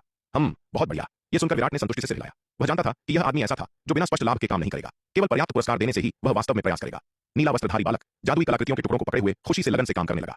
उसने टुकड़ों को भंग कर दिया, उन्हें रक्त देवता मंदिर में एकीकृत कर दिया, जबकि कभी-कभी एक टुकड़ा निकालकर उसका सेवन भी कर रहा था। उसके लिए ये टुकड़े अंतिम स्वादिष्ट भोजन थे। विराट ने नीले वस्त्रधारी बालक की उपेक्षा की और अपनी कठपुतली को परिष्कृत करना जारी रखने के लिए एक तरफ चला गया। जब पिछली बार स्वर्ण ड्रैगन अवतार लौटा था तो वह बड़ी मात्रा में खजाना लेकर आया था। जादुई कलाकृतियों और राक्षसी हथियारों के टुकड़ों के पहाड़ के अलावा इसमें 1,50,00,000 जन्मजात आध्यात्मिक पत्थर, 700 युद्ध हथियार, 100 क्षतिग्रस्त काले सोने की कठपुतलियां, दिव्य विकास लोक के 600 अंधकार दानव वंश के शव और 2 लाख अन्य वस्तुएं थीं। दिव्य विकास लोक के 600 अंधकार दानवों के शवों में से 400 शुरुआती चरण में थे, 120 मध्य चरण में, 60 अंतिम चरण में, 15 चरम चरण में और यहां तक कि 5 अर्ध महाविपत्ति लोक में थे। अब जबकि विराट के पास पर्याप्त जन्मजात आध्यात्मिक पत्थर और इतने सारे अंधकार दानव वंश के शव दोनों थे, तो वह स्वाभाविक रूप से उन्हें बर्बाद नहीं होने देगा। आखिरकार यदि इन सभी अंधकार दानव शवों को कठपुतलियों में परिष्कृत किया जाता तो तलवार संप्रदाय की ताकत को जबरदस्त बढ़ावा मिलेगा। बेशक विराट वर्तमान में केवल शुरुआती और मध्य चरण के दिव्य विकास लोक में अंधकार दानव पुतलों को परिष्कृत कर रहा था, क्योंकि दिव्य विकास लोक के अंतिम चरण में अंधकार दानव पुतलों को परिष्कृत करना बहुत कठिन और समय लेने वाला था। विराट फिलहाल उस पर इतना समय नहीं लगाना चाहता था। यदि उसका स्वर्ण ड्रैगन अवतार दिव्य विकास लोक के अंतिम चरण में अंधकार दानव पुतलों को परिष्कृत करता है तो यह बहुत तेज हो सकता है। हालांकि स्वर्ण ड्रैगन अवतार वर्तमान में पूर्वी सागर में प्राचीन ड्रैगन महल के खंडहरों की खोज पर अपना मुख्य प्रयास केंद्रित कर रहा है और उसके पास दिव्य विकास लोक के अंतिम चरण में अंधकार दानव वंश के पुतलों को परिष्कृत करने का समय नहीं है। इस अवधि के दौरान विराट ने अपना आधा समय अनंत परम मीनार के दूसरे स्तर में इन अंधकार दानव वंश के पुतलों को परिष्कृत करने में बिताया, जबकि बाकी का आधा समय अनंत अराजकता, सम्राट तकनीक और बैंगनी आत्माशोधन गुप्त तकनीक की साधना में एकांत में बिताया। इतने वर्षों की साधना के बाद विराट को लगा कि उसकी बैंगनी आत्माशोधन गुप्त तकनीक अगले स्तर तक पहुंचने वाली है। अनंत परम मीनार के दूसरे स्तर में एक और 10 वर्षों तक साधना करने के बाद इस दिन एक जोरदार धमाके के साथ विराट के शरीर से दिव्य चेतना की एक शक्तिशाली लहर फूट पड़ी। विराट ने धीरे धीरे अपनी आंखें खोली। उसकी आंखें अंतहीन गहरे दांव भाव को बिखेर रही थीं। इस क्षण उसने अंततः बैंगनी आत्माशोधन गुप्त तकनीक के 17वें स्तर को पार कर लिया। बैंगनी आत्माशोधन गुप्त तकनीक के 17वें स्तर को पार करने के बाद विराट की आत्मा की शक्ति में नाटकीय रूप से वृद्धि हुई, जो अब दिव्य विकास लोक के अंतिम चरण के विशेषज्ञ के बराबर थी। एक विचार के साथ विराट के चारों ओर 2500 लंबी तलवार जादुई हथियार तुरंत दिखाई दिए। उसकी दिव्य चेतना के नियंत्रण के तहत इन 2500 लंबी तलवार जादुई हथियारों ने एक गहरा और शक्तिशाली तलवार व्यूह बनाया। वुश! एक और विचार के साथ तलवार के व्यूह से एक तेज तलवार का इरादा उठा और आगे की ओर प्रहार किया। जहां से भी तलवार का इरादा गुजरा, अंतरिक्ष टूट गया, जिससे एक अविश्वसनीय रूप से गहरी स्थानिक दरार पैदा हो गई। टूटे हुए अंतरिक्ष के अनगिनत टुकड़े दरार के भीतर लगातार दिखाई और गायब हो रहे थे। यह देखकर विराट की आंखों में खुशी की झलक दिखाई दी। बैंगनी आत्माशोधन गुप्त तकनीक के 17वें स्तर को पार करने के बाद उसका असली रूप भी महापंचतत्व तलवार व्यूह के 14वें स्तर को प्राप्त करने में सक्षम था। महापंचतत्व तलवार व्यूह पूरी तरह से आत्मा की शक्ति पर निर्भर था। आत्मा की शक्ति जितनी मजबूत होगी, महापंचतत्व तलवार व्यूह के उच्च स्तर को उतनी ही आसानी से प्राप्त किया जा सकेगा। अंतिम चरण के दिव्य विकास लोक के विशेषज्ञ के तुलनीय आत्मा शक्ति के साथ विराट का मुख्य शरीर पहले से ही महापंचतत्व तलवार व्यूह के 14वें स्तर को प्राप्त करने में सक्षम था। हालांकि जबकि विराट का मुख्य शरीर अब महापंचतत्व तलवार व्यूह के 14वें स्तर को उजागर कर सकता था, अपनी आत्मा की शक्ति के साथ वह अपनी आत्मा की अधिकांश शक्ति का उपभोग करने से पहले अधिक से अधिक एक ही प्रहार कर सकता था। इस हमले के बाद विराट मूल रूप से अपनी अधिकांश युद्ध शक्ति खो देगा। इस प्रहार का उपयोग त्रुप के पत्ते के रूप में किया जा सकता था, लेकिन यह सामान्य युद्ध के लिए उपयुक्त नहीं था। दूसरी ओर स्वर्ण ड्रैगन अवतार ने दिव्य विकास लोक में प्रवेश करने के बाद अपनी ताकत और आत्मा की शक्ति दोनों में काफी सुधार किया था। अपनी वर्तमान आत्मा शक्ति के साथ स्वर्ण ड्रैगन अवतार पहले से ही सामान्य युद्ध में महापंचतत्व तलवार व्यूह के 14वें स्तर का उपयोग करने में सक्षम था। इसके अलावा स्वर्ण ड्रैगन अवतार ने महापंचतत्व तलवार व्यूह के 14वें स्तर को अपने चरम पर पहले ही साध लिया था और इसकी शक्ति मुख्य शरीर के संस्करण को कहीं पार कर गई थी। यद्यपि वह भी महापंचतत्व तलवार व्यूह के 14वें स्तर को उजागर कर सकता था, यह केवल शुरुआती स्तर पर था। विराट, तुम्हारा रक्त देवता मंदिर। जैसे ही विराट ने अपने आसपास की लंबी तलवार जादुई हथियारों को दूर रखा, हरे वस्त्रधारी बालक ने पास आकर उसकी ओर एक हथेली के आकार का मंदिर उछाला। रक्त देवता मंदिर के स्तर का जादुई हथियार स्वाभाविक रूप से आकार बदल सकता था। हालांकि इसकी सबसे मजबूत शक्ति तब प्राप्त हुई जब यह अपने मूल रूप में बना रहा। आकार बदलने से इसकी शक्ति प्रभावित होगी, इसलिए युद्ध के दौरान रक्त देवता मंदिर को आमतौर पर अपने मूल रूप में रखा जाता था। जहां तक इसके रोजमर्रा के उपयोग की बात है, इसका आकार पूरी तरह से उस पर निर्भर था। विराट ने रक्त देवता मंदिर को लिया, उस पर नजर डाली और पाया कि यह वास्तव में एक अर्धपारलौकिक दिव्य अस्त्र के स्तर पर पहुंच गया था। ऐसा लग रहा था कि हरे वस्त्रधारी बालक ने अनंत परम मीनार के दूसरे स्तर में बिताए 10 वर्षों के दौरान आलस्य नहीं किया था। हम नाग, बहुत बढ़िया, विराट ने संतुष्टि के साथ सिर हिलाया। फिर उसने नीले वस्त्रधारी बालक की ओर एक स्थानिक अंगूठी उछाली और कहा, अगला उन युद्ध हथियारों की भी मरम्मत करो। जब स्वर्ण ड्रैगन अवतार पिछली बार लौटा था तो वह पूरे 700 युद्ध हथियार लेकर आया था। इनमें से अधिकांश क्षतिग्रस्त थे, बहुत कम बरकरार थे। उनका उपयोग करने के लिए उन्हें पहले मरम्मत करने की आवश्यकता थी। इसे मुझ पर छोड़ दो, मुझ पर छोड़ दो। जब तक मेरे पास पर्याप्त खजाने और संसाधन हैं, मैं कितने भी युद्ध हथियारों को संभाल सकता हूं। नीले वस्त्रधारी बालक ने स्थानिक अंगूठी ली, अपनी दिव्य चेतना से इसकी जांच की और फिर लहराया। बड़ी उदारता के साथ बोला, चूंकि उसे भुगतान किया जा रहा था इसलिए सब कुछ ठीक था। विराट हाल ही में उसके प्रति अधिक उदार था, इसलिए उसे स्वाभाविक रूप से इसका बदला चुकाना था। नीले वस्त्रधारी बालक को लगा कि यदि उसने कुछ और अभियान चलाए तो जादुई कलाकृतियों के टुकड़े और प्राचीन महाद्वीप की धारा से प्राप्त पानी उसे एक उच्च स्तर पर बहाल करने के लिए पर्याप्त होंगे। दक्षिणी महाद्वीप अस्त्र निर्माण कार्यशाला, अद्भुत, सचमुच अद्भुत। मैंने कभी नहीं सोचा था कि कठपुतलियों को इस तरह बनाया जा सकता है। आचार्य केशव ने अपने सामने टूटे हुए काले सुनहरे पुतले को देखते हुए प्रशंसा में तालियां बजाते हुए कहा, गुरुजी, क्या हमने आखिरकार इस काले सुनहरे पुतले के संचालन के रहस्यों को समझ लिया है? जयंत ने पूछा। हाँ, यह सच है।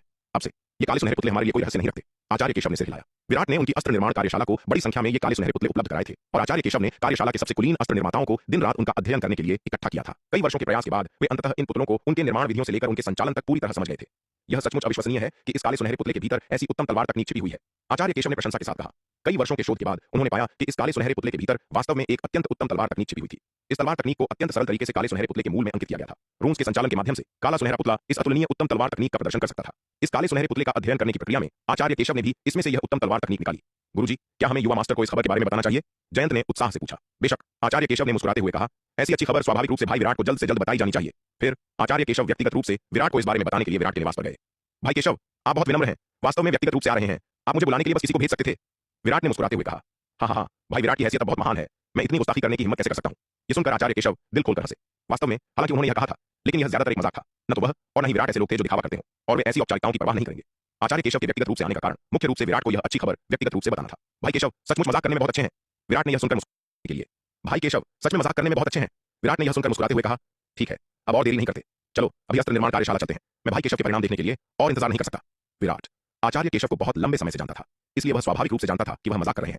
उनके रिश्ते को देखते हुए वह निश्चित रूप से केशव के मजाक का बुरा नहीं मानेगा। वे दोनों अस्त्र निर्माण कार्यशाला पहुंचे और केशव ने व्यक्तिगत रूप से विराट को पिछले कुछ वर्षों में काले सुनहरे पुतलों पर उनकी अस्त्र निर्माण कार्यशाला के शोध परिणामों के बारे में विस्तार से समझाया। काले सुनहरे पुतले पर महारत केशव के स्पष्टीकरण के बाद विराट जल्दी ही काले सुनहरे पुतले की संरचना और संचालन सिद्धांतों को समझ गया। वास्तव में इन वर्षों में विराट पहले ही काले सुनहरे पुतले के भीतर के रहस्यमय चिन्हों को पूरी तरह से समझ चुका था। हालांकि अस्त्र निर्माण में उसका कौशल अभी भी केशव से थोड़ा कम था, इसलिए उसे केवल पुतले की संरचना की स्पष्ट समझ की कमी थी। अब केशव का स्पष्टीकरण सुनने के बाद उसने स्वाभाविक रूप से काले सुनहरे पुतले की सभी संरचना और संचालन सिद्धांतों को जल्दी से समझ लिया। वास्तव में अस्त्र निर्माण कार्यशाला में इन वर्षों के लिए, भाई केशव, सच में मजाक करने में बहुत अच्छे हैं। विराट ने यह सुनकर मुस्कुराते हुए कहा, ठीक है, अब और देरी नहीं करते, चलो अभी अस्त्र निर्माण कार्यशाला चलते हैं। मैं भाई केशव के परिणाम देखने के लिए और इंतजार नहीं कर सकता। विराट आचार्य केशव को बहुत लंबे समय से जानता था, इसलिए वह स्वाभाविक रूप से जानता था कि वह मजाक कर रहे हैं। उनके रिश्ते को देखते हुए वह निश्चित रूप से केशव के मजाक का बुरा नहीं मानेगा। वे दोनों अस्त्र निर्माण कार्यशाला पहुंचे और केशव ने व्यक्तिगत रूप से विराट को पिछले कुछ वर्षों में काले सुनहरे पुतलों पर उनकी अस्त्र निर्माण कार्यशाला के शोध परिणामों के बारे में विस्तार से समझाया। काले सुनहरे पुतले पर महारत केशव के स्पष्टीकरण के बाद विराट जल्दी ही काले सुनहरे पुतले की संरचना और संचालन सिद्धांतों को समझ गया। वास्तव में इन वर्षों में विराट पहले ही काले सुनहरे पुतले के भीतर के रहस्यमय चिन्हों को पूरी तरह से समझ चुका था। हालांकि अस्त्र निर्माण में उसका कौशल अभी भी केशव से थोड़ा कम था, इसलिए उसे केवल पुतले की संरचना की स्पष्ट समझ की कमी थी। अब केशव का स्पष्टीकरण सुनने के बाद उसने स्वाभाविक रूप से काले सुनहरे पुतले की सभी संरचना और संचालन सिद्धांतों को जल्दी से समझ लिया। वास्तव में अस्त्र निर्माण कार्यशाला में इन वर्षों में केवल केशव ही अकेले काले सुनहरे पुतले की संरचना और संचालन सिद्धांतों पर शोध नहीं कर रहे थे, बल्कि यह सैकड़ों हजारों कुलीन अस्त्र निर्माताओं के सहयोगात्मक शोध का परिणाम था। यह सैकड़ों हजारों अस्त्र निर्माताओं की संयुक्त बुद्धिमत्ता और प्रयास था जिसने उन्हें इतनी जल्दी और पूरी तरह से काले सुनहरे पुतले की संरचना और सिद्धांतों को समझने की अनुमति दी। यदि विराट या केशव केवल एक व्यक्ति पर निर्भर होते तो इतने जटिल पुतले की संरचना और सिद्धांतों को पूरी तरह से समझने में उन्हें कम से कम 100 या 1000 गुना अधिक समय लगता। इतने कम समय में इस काले सुनहरे पुतले को पूरी तरह से समझना असंभव होता। काले सुनहरे पुतले की संरचना और संचालन सिद्धांतों को पूरी तरह से समझने के बाद विराट जल्दी से वापस लौटा और उस काले सुनहरे पुतले को संशोधित किया जिसे उसने पहले दिव्य विकास लोक के शिखर पर पकड़ा था और उस पर पूरी तरह से महारत हासिल कर ली। इस काले सुनहरे पुतले को संशोधित करने के बाद जिसके पास दिव्य विकास लोक के शिखर के एक योद्धा की युद्ध शक्ति थी, विराट ने अपनी मां मीरा को रक्त देवता महल, जिसे अर्ध पारलौकिक दिव्य अस्त्र में उन्नत किया गया था, और संशोधित काले सुनहरे पुतले को देने के लिए पश्चिमी महाद्वीप की यात्रा की। विराट स्वाभाविक रूप से अपनी मां के साथ कंजूसी नहीं करेगा। उसने मीरा को जीवित रहने की क्षमता बढ़ाने के लिए अपना लगभग सब कुछ दे दिया। हालांकि दानव वंश पराजित और खदेड़ा हुआ लग रहा था, लेकिन खेद जताने से सुरक्षा बेहतर थी। यदि दानवों के पास सच में कोई शक्तिशाली गुप्त तरीके थे तो उनका जवाबी हमला विनाशकारी होगा। विराट नहीं चाहता था कि उसकी मां को किसी खतरे का सामना करना पड़े। अपनी मां को रक्त देवता महल, एक अर्ध पारलौकिक दिव्य अस्त्र और काले सुनहरे पुतले को सौंपने के बाद विराट अपने पिता सूर्यवीर से मिलने गया और उन्हें मध्य चरण दिव्य विकास लोक के 50 अंधकार दानव पुतले दिए। सूर्यवीर मीरा से कहीं अधिक मजबूत थे और स्वाभाविक रूप से मध्य चरण दिव्य विकास लोक के अधिक अंधकार दानव पुतलों को नियंत्रित कर सकते थे। पहले विराट के पास मध्य चरण दिव्य विकास लोक के कई अंधकार दानव पुतले नहीं थे, इसलिए उसे अपनी मां की जरूरतों को प्राथमिकता देनी पड़ी। इस समय के दौरान विराट ने मध्य चरण दिव्य विकास लोक के कई अंधकार दानव पुतलों को भी परिष्कृत किया था, इसलिए उसे स्वाभाविक रूप से अपने पिता को भी कुछ देना था। हालांकि सूर्यवीर की वर्तमान ताकत बेहद शक्तिशाली थी, शायद पूरे दांव संघ में उपाध्यक्ष दिवाकर के बाद दूसरे स्थान पर थी, और यहां तक कि एल्डर दुष्यंत जैसे शक्तिशाली योद्धा के बराबर थी, फिर भी वह दुर्जय थे। इसके अलावा उनके पास विराट द्वारा दिए गए कई अर्ध पारलौकिक दिव्य अस्त्र थे, इसलिए दानव वंश के कमांडर असुर भैरव का सामना करते समय भी उन्होंने कोई डर नहीं दिखाया। तार्किक रूप से शक्ति सिंधु महाद्वीप पर अब कोई भी उन्हें धमकी नहीं दे सकता था। हालांकि विराट ने अभी भी अपने पिता की सुरक्षा सुनिश्चित करने की पूरी कोशिश की। जीवित रहने के अधिक साधन होना हमेशा एक अच्छी बात थी। बेटा, तुमने मुझे और अपनी मां को दानव वंश के इतने शक्तिशाली पुतले दिए, तुम्हारा क्या? सूर्यवीर ने विराट की ओर देखते हुए पूछा। पिताजी, आपको मेरी चिंता करने की जरूरत नहीं है, विराट ने मुस्कुराते हुए कहा। मेरे पास खुद को बचाने के बहुत सारे तरीके हैं। इसके अलावा दक्षिणी महाद्वीप में मुझे किस खतरे का सामना करना पड़ सकता है? और तो और मेरे पास अभी भी अंधकार दानव वंश के कई शव हैं। अगर ये पुतले खत्म हो जाते हैं तो मैं उन्हें परिष्कृत करना जारी रख सकता हूं। तुम दुष्ट लड़के, खुद पर थोड़ा रहम करो, सूर्यवीर ने उसे घूरते हुए झुंझलाहट से कहा। कुछ समय पहले मैंने तुम्हारी मां से सुना था कि यशोधरा ने उन्हें बताया था कि तुमने हाल ही में रक्त कबीले के खिलाफ एक बड़ा अभियान चलाया है, जिसमें उनके दिव्य विकास लोक के कई विशेषज्ञों का सफाया कर दिया गया। इतनी महत्वपूर्ण बात, और तुमने मुझे पहले बताया भी नहीं। अगर तुमने मुझे पहले बताया होता तो मैं और दांव संघ के अन्य विशेषज्ञ तुम्हारी मदद कर सकते थे।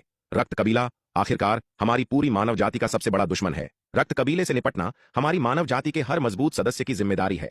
यदि तुमने बस जिक्र किया होता तो दांव संघ के सदस्य कभी भी हाथ पर हाथ धरे नहीं बैठे रहते। कभी कभी तुम्हें अकेले ही सब कुछ अपने कंधों पर उठाने की जरूरत नहीं होती है। जब अनुरोध करने का समय हो तो तुम्हें दांव संघ के उन बूढ़े लोगों के प्रति विनम्र होने की जरूरत नहीं है। विराट ने कभी उनसे रक्त पिशाच संप्रदाय के ठिकाने पर हमले का जिक्र नहीं किया था। उन्हें इसके बारे में केवल मीरा से पता चला था, और मीरा को इसके बारे में पता था क्योंकि दिव्य पवन महल की स्वामिनी ने उन्हें बताया था। मैं इसे खुद संभाल सकता हूं, आपको परेशान करने की कोई जरूरत नहीं है पिताजी, विराट ने मुस्कुराते हुए कहा। इसके अलावा अगर मैं आपको और दांव संघ को मदद करने देता तो मुझे डर है कि इससे दानव वंश सतर्क हो जाता, और अगर रक्त कबीले को पहले से पता चल जाता तो मेरी योजना सफल नहीं हो पाती। यदि सूर्यवीर और दांव संघ के दिव्य विकास लोक के विशेषज्ञों ने भी उस अभियान में भाग लिया होता तो पश्चिमी महाद्वीप से विशेषज्ञों के इतने बड़े पैमाने पर प्रस्थान से अनिवार्य रूप से दानव वंश का ध्यान आकर्षित होता। अगर बात बाहर निकल जाती और रक्त कबीले को सतर्क कर देती तो उसकी योजना सफल नहीं हो पाती। रक्त पिशाच संप्रदाय दिव्य पवन महल में एल्डर कात्यायनी को एक मोहरे के रूप में स्थापित करने में सक्षम था। कौन गारंटी दे सकता था कि रक्त कबीले के पास दांव संघ में भी अन्य जासूस नहीं छिपे थे। इसलिए गोपनीयता की खातिर विराट ने अभियान में भाग लेने वालों के अलावा किसी को भी सूचित नहीं किया। इसके अलावा अभियान में शामिल लोगों में से भी केवल कुछ उच्च पदस्थ सदस्यों को ही विराट की विशिष्ट योजनाओं का पता था। कई योद्धाओं और सैनिकों को हालांकि उन्हें लामबंद किया गया था, शुरू में यह नहीं पता था कि वे किस दुश्मन से लड़ने जा रहे थे। वे केवल उच्च अधिकारियों के आदेशों का पालन कर रहे थे।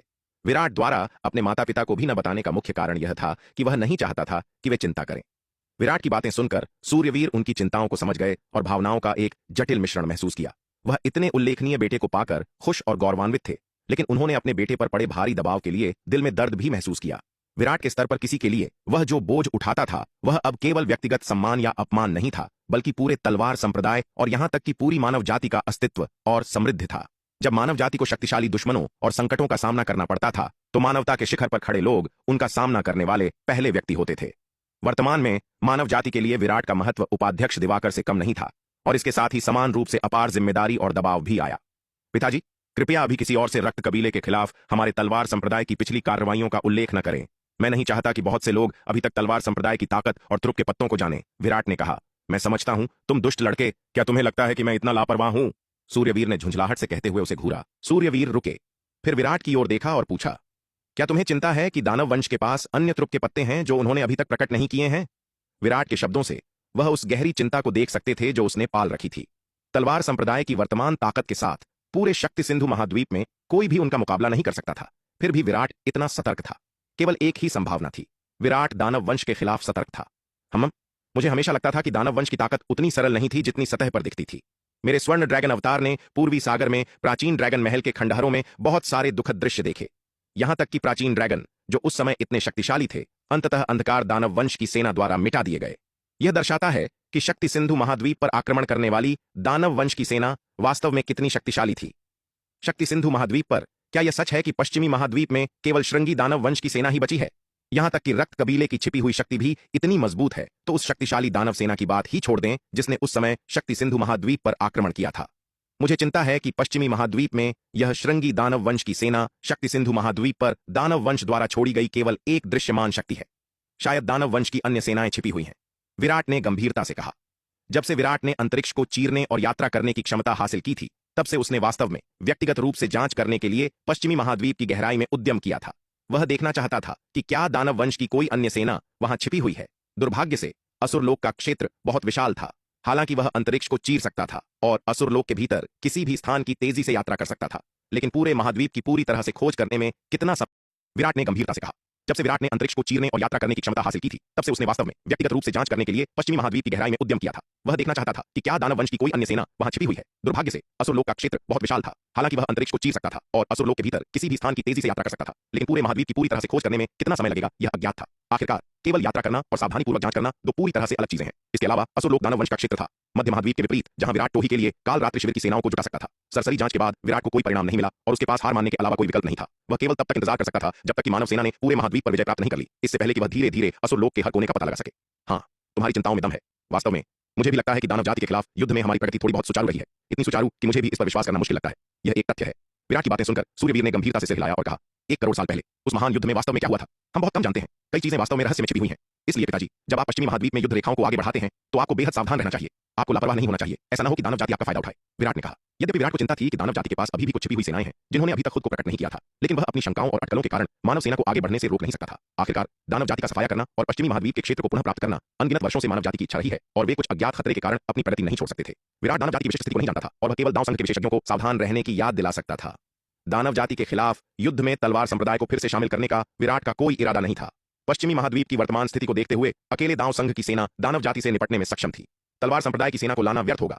बिना लक्ष्य के सबसे मजबूत सेना भी रुई पर मुक्का मारने जैसी होगी, पूरी तरह से अप्रभावी। इसके बजाय यह दानव जाति को तलवार संप्रदाय की ताकत और कमजोरियों को देखने की अनुमति देगा, जिससे वे आसान लक्ष्य बन जाएंगे।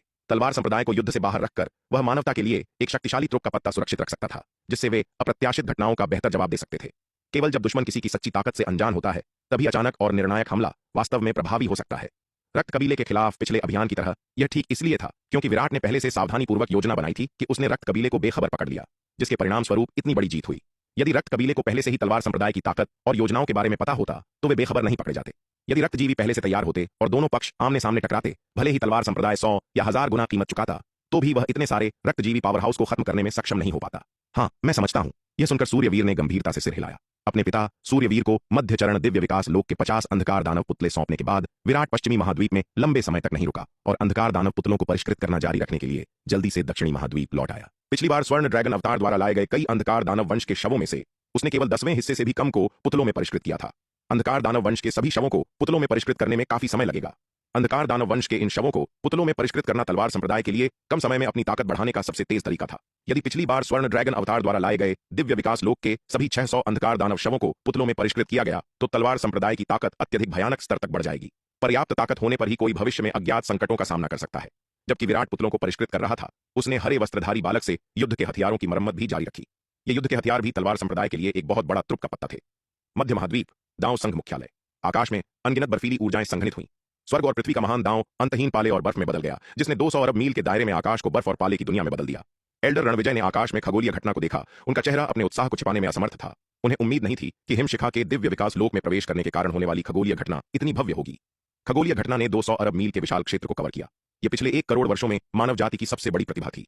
मानव जाति के पिछले 1 करोड़ वर्षों में एल्डर रणविजय को जो जानकारी थी, उसके अनुसार दिव्य विकास लोक में प्रवेश करते समय किसी ने भी 200 अरब मील के दायरे को कवर करने वाली खगोलीय घटना नहीं की थी। निश्चित रूप से एल्डर रणविजय के मन में यह विचार केवल इसलिए आया क्योंकि वह तलवार संप्रदाय और दिव्य पवन महल के योद्धाओं के दिव्य विकास लोक में प्रवेश करने से मचे बवाल से अनजान थे। यदि वे जानते कि शार्दूल, विशाल कछुए, नन्ही चिड़िया और माया सहित अन्य लोगों के प्रवेश के कारण होने वाली घटनाओं ने खरबों मील के क्षेत्र को कवर किया था, तो उनके मन में शायद यह विचार नहीं आता। आखिरकार तलवार संप्रदाय और दिव्य पवन महल के योद्धाओं का दिव्य विकास लोक में प्रवेश नवधारा महाद्वीप पर जय युग संप्रदाय के खंडहरों में हुआ था। नवधारा महाद्वीप पर दिव्य विकास लोक में प्रवेश करने से भले ही इससे बड़ा बवाल हुआ हो, शक्ति सिंधु महाद्वीप पर किसी को भी सचेत नहीं करेगा। स्वाभाविक रूप से शक्ति सिंधु महाद्वीप पर किसी को भी नहीं पता था कि जब तलवार संप्रदाय और दिव्य पवन महल के योद्धाओं ने दिव्य विकास लोक में प्रवेश किया तो वास्तव में क्या हुआ था। अन्यथा यदि शार्दूल, विशाल कछुए, नन्ही चिड़िया और माया के प्रवेश के कारण खरबों मील के क्षेत्र को कवर करने वाली घटनाओं की खबर फैल जाती तो कौन जानता है कि शक्ति सिंधु महाद्वीप पर किस तरह का हंगामा होता। आखिरकार शक्ति सिंधु महाद्वीप के पिछले 1 करोड़ वर्षों की तो बात ही छोड़ दें, शक्ति सिंधु महाद्वीप के पूरे इतिहास में भी किसी ने कभी भी दिव्य विकास लोक में प्रवेश करते समय खरबों मील के दायरे को कवर करने वाली इतनी अतिरंजित खगोलीय घटना नहीं की है। हालांकि हिमशिखा के दिव्य विकास लोक में प्रवेश करने पर हुई खगोलीय घटना आश्चर्यजनक थी, लेकिन शार्दूल, विशाल कछुए, नन्ही चिड़िया और माया की तुलना में यह नगण्य थी। बेशक तलवार संप्रदाय के साधारण योद्धाओं की तुलना में वह अभी भी उत्कृष्ट मानी जाती थी। हिमशिखा के दिव्य विकास लोक में प्रवेश के कारण हुई आश्चर्यजनक खगोलीय घटना के संबंध में एल्डर रणविजय जैसे दांव संघ के युद्ध समर्थक गुट स्वाभाविक रूप से बहुत उत्साहित और खुश थे। हालांकि आत्मसमर्पण गुट के योद्धाओं जैसे एल्डर चैतन्य, नक्श, एल्डर जफर और एल्डर जयंत के भाव बहुत बदसूरत थे। युद्ध समर्थक गुट जितना मजबूत होगा, आत्मसमर्पण गुट के पास स्थिति को मोड़ने का मौका उतना ही कम होगा। दिव्य विकास लोक में प्रवेश करने से पहले हिमशिखा के पास पहले से ही प्रारंभिक चरण के दिव्य विकास लोक के विशेषज्ञ के बराबर युद्ध शक्ति थी। अब जब उसने आधिकारिक तौर पर दिव्य विकास लोक में प्रवेश कर लिया है और इतने भव्य हंगामे के साथ, कोई केवल कल्पना कर सकता है कि वह बाद में कितनी शक्तिशाली होगी। हालांकि जबकि एल्डर चैतन्य, नक्श और अन्य लोग हिमशिखा की सफलता के कारण हुए आश्चर्यजनक हंगामे से बेहद ईर्ष्या कर रहे थे, उन्होंने इस समय कोई परेशानी पैदा करने की हिम्मत नहीं की। वे जानते थे कि तलवार संप्रदाय के अद्भुत साधना संसाधनों की मदद से एल्डर रणविजय की ताकत हाल के वर्षों में छलांग और सीमा से बढ़ी है। अब वह व्यावहारिक रूप से अंतिम चरण दिव्य विकास लोक की राह पर थे। इसके अलावा एल्डर रणविजय ने विराट से एक अर्धपारलौकिक दिव्य अस्त्र उधार लिया था, जिससे वह और भी अधिक दुर्जय हो गए थे। भले ही आत्मसमर्पण गुट एकजुट हो जाए, यह संदेहास्पद था कि क्या वे एल्डर रणविजय को हरा सकते हैं। इसके अलावा भले ही वे उन्हें हरा सकें, अगर वे युद्ध गुट को नाराज करते हैं तो वे पूरी तरह से मिट जाएंगे। युद्ध समर्थक गुट की वर्तमान ताकत के साथ इन शांति समर्थक योद्धाओं का सफाया करना लगभग सहज होगा। दांव संघ मुख्यालय, एक निश्चित पर्वत शिखर पर जयवर्धन ने आकाश में आश्चर्यजनक खगोलीय घटना को देखा और आह भरे बिना नहीं रह सका। जूनियर सिस्टर हिमशिखा की मार्शल आर्ट प्रतिभा वास्तव में अद्भुत थी। कुछ साल पहले जब उसने दिव्य विकास लोक में प्रवेश किया था तो उसके कारण होने वाली खगोलीय घटना ने 80 अरब मील के क्षेत्र को कवर किया था, जो पहले से ही काफी उत्कृष्ट था। लेकिन हिमशिखा के दिव्य विकास लोक में प्रवेश करने पर हुए हंगामे की तुलना में यह नगण्य था। 200 अरब मील को कवर करने वाली खगोलीय घटना शक्ति सिंधु महाद्वीप के पूरे इतिहास में भी ऐसी अद्भुत प्रतिभा शीर्ष 10 में स्थान पाने के लिए पर्याप्त होगी। अतीत में यद्यपि हिमशिखा की मार्शल आर्ट प्रतिभा भी उत्कृष्ट थी, यह अब जितनी आश्चर्यजनक थी उससे बहुत दूर थी। लेकिन जब से उसने दांव संघ के विरासत मैदान में हिम प्राचीन तलवार प्राप्त की है, उसने तेजी से प्रगति की है और सभी पहलुओं में उसका प्रदर्शन अविश्वसनीय रूप से आश्चर्यजनक रहा है। यदि वह विराट के समान युग में नहीं रहती तो हिमशिखा निस्संदेह मानव जाति की नंबर 1 प्रतिभा होती। दुर्भाग्य से वह विराट के समान युग में रहती थी और इस अद्वितीय कौतुक के उपस्थित होने से उसकी चमक फीकी पड़ना तय था। दांव संघ मुख्यालय, वैदेही शिखर। वैदेही ने आकाश के दृश्य को देखा, उसका दिल उत्साह, प्रशंसा और प्रत्याशा से भर गया। सीनियर सिस्टर हिमशिखा वास्तव में अपनी आदर्श प्रतिष्ठा पर खरी उतरी। दिव्य विकास लोक में उनके प्रवेश के दौरान खगोलीय घटनाएं वास्तव में असाधारण थीं। उसने सोचा कि क्या वह दिव्य विकास लोक में प्रवेश करने पर सीनियर सिस्टर हिमशिखा के स्तर तक पहुंच सकती है। इतने वर्षों की कठिन साधना के बाद वैदेही को लगा कि वह दिव्य विकास लोक में प्रवेश करने से दूर नहीं है। उसकी वर्तमान स्थिति के आधार पर वह निश्चित रूप से 1 या 2 साल में या अधिकतम 3 या 4 साल में दिव्य विकास लोक में प्रवेश करने में सक्षम होगी। पलक झपकते ही 3 दिन बीत गए। दांव संघ मुख्यालय के ऊपर की खगोलीय घटनाएं धीरे धीरे छूट गईं। दांव संघ के मुख्य शिखर पर एक भव्य हॉल में हिमशिखा ने धीरे से अपनी आंखें खोली। उसकी खूबसूरत आंखों के भीतर पाले और बर्फ के गहरे रहस्य लगातार टिमटिमा रहे थे, जिससे उसकी आंखें और भी अधिक आकर्षक हो गईं। दिव्य विकास लोक में प्रवेश करने के बाद अपनी ताकत को 10 गुना से अधिक बढ़ते हुए महसूस कर हिमशिखा ने उत्साह और जटिल भावनाओं का मिश्रण महसूस किया। उसकी आधी उपलब्धियां निस्संदेह हिम प्राचीन तलवार प्राप्त करने के कारण थीं, एक दिव्य अस्त्र जिसने उसकी योग्यता और साधना में बहुत सुधार किया। दूसरी आधी हालांकि विराट से अविभाज्य थी। यद्यपि हिमशिखा अभी भी विराट के प्रति घोर अवमानना और घृणा रखती थी, उसे स्वीकार करना पड़ा कि उसे उससे बहुत दया मिली थी। तलवार संप्रदाय द्वारा प्रदान किए गए अविश्वसनीय रूप से अद्भुत साधना संसाधनों के बिना वह नहीं जानती थी कि उसे दिव्य विकास लोक में प्रवेश करने में कितना समय लगता। इसके अलावा तलवार संप्रदाय के उन अद्भुत साधना संसाधनों ने न केवल उसकी साधना में तेजी से सुधार किया, बल्कि उसकी योग्यता को भी बढ़ाया। इन वर्षों में उसने 1 से अधिक अस्थिमज्जा शुद्धि गोलियों का सेवन किया था। उसके द्वारा खाई गई प्रत्येक गोली ने उसकी योग्यता को बहुत बढ़ा दिया। तलवार संप्रदाय के तलवार संकल्प अभ्यास व्यूह ने भी उसके शरीर और सच्चे सार को तपाने पर महत्वपूर्ण प्रभाव डाला था। इसके अलावा तलवार संप्रदाय के नागदंत चावल और प्राचीन दिव्यधारा मदिरा ने भी उसकी योग्यता में बहुत सुधार किया। ठीक इन्हीं विभिन्न कारकों के कारण ही हिमशिखा की मार्शल आर्ट योग्यता में अकल्पनीय सुधार हुआ था। तलवार संप्रदाय से इन साधना संसाधनों का उपयोग करने के बाद उसकी मार्शल आर्ट योग्यता में 1 से अधिक स्तर का सुधार हुआ।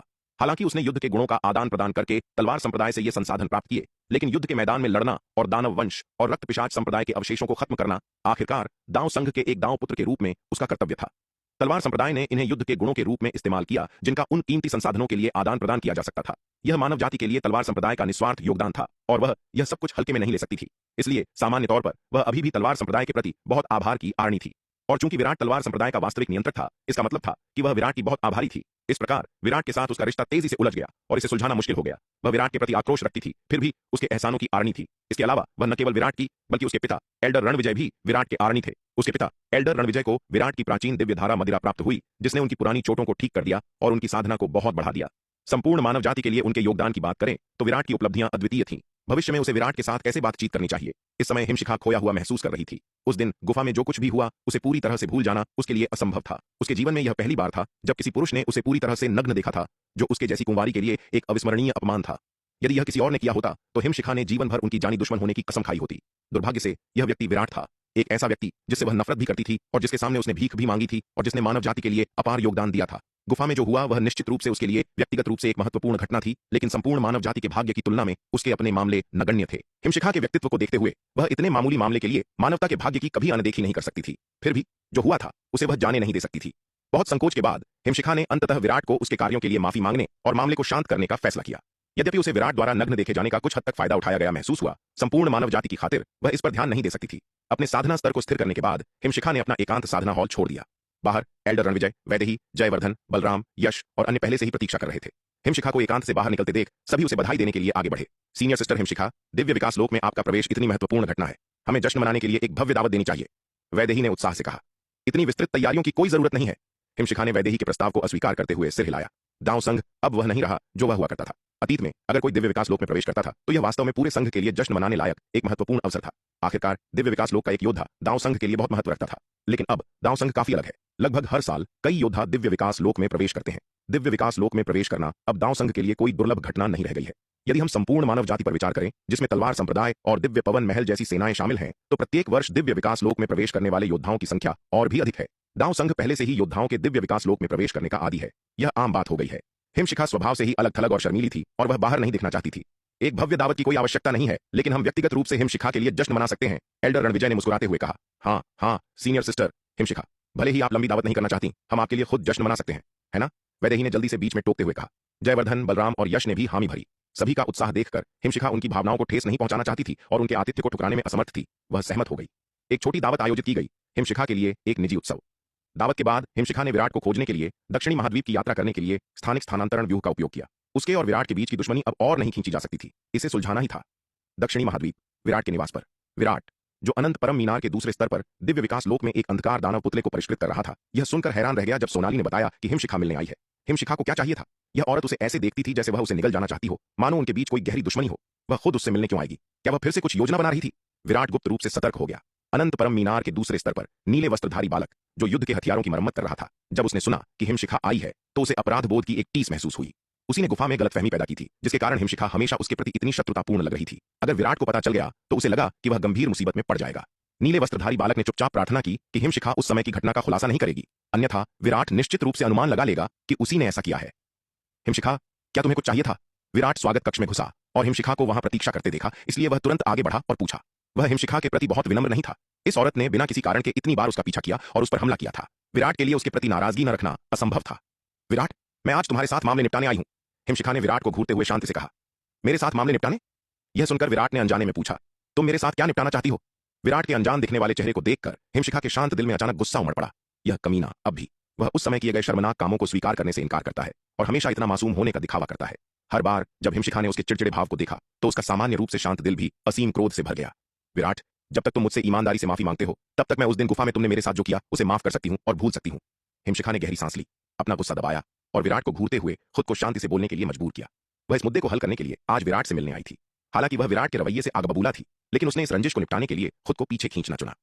हिमशिखा, तुम आखिर किस बारे में बात कर रही हो? उस दिन गुफा में मैंने तुम्हारे साथ क्या किया? मैंने तुम्हारे साथ क्या किया? क्या तुम इसे और स्पष्ट रूप से समझा सकती हो?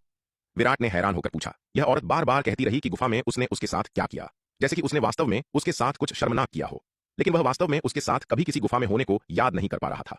विराट ने हिमशिखा को बार बार यह हमला उठाते देखा था और उसे संदेह भी हुआ था कि किसी ने उसका रूप धारण करके उसके साथ कुछ किया होगा और फिर उसे दोष लेने के लिए मजबूर किया होगा। लेकिन उसने पहले अपनी दिव्य दृष्टि से हिमशिखा को देखा था और चाहे उसने उसे कैसे भी देखा, उसने पाया कि हिमशिखा अभी भी एक कुंवारी थी। इसलिए उसे लगा कि हिमशिखा केवल जानबूझकर परेशानी पैदा करने के लिए एक बहाना बना रही थी। इस बार हिमशिखा को इसे फिर से लाते हुए देखकर विराट फिर से उसकी सावधानीपूर्वक जांच करने के लिए अपनी दिव्य दृष्टि का उपयोग करने में मदद नहीं कर सका और आश्चर्यजनक रूप से हिमशिखा अभी भी एक कुंवारी थी।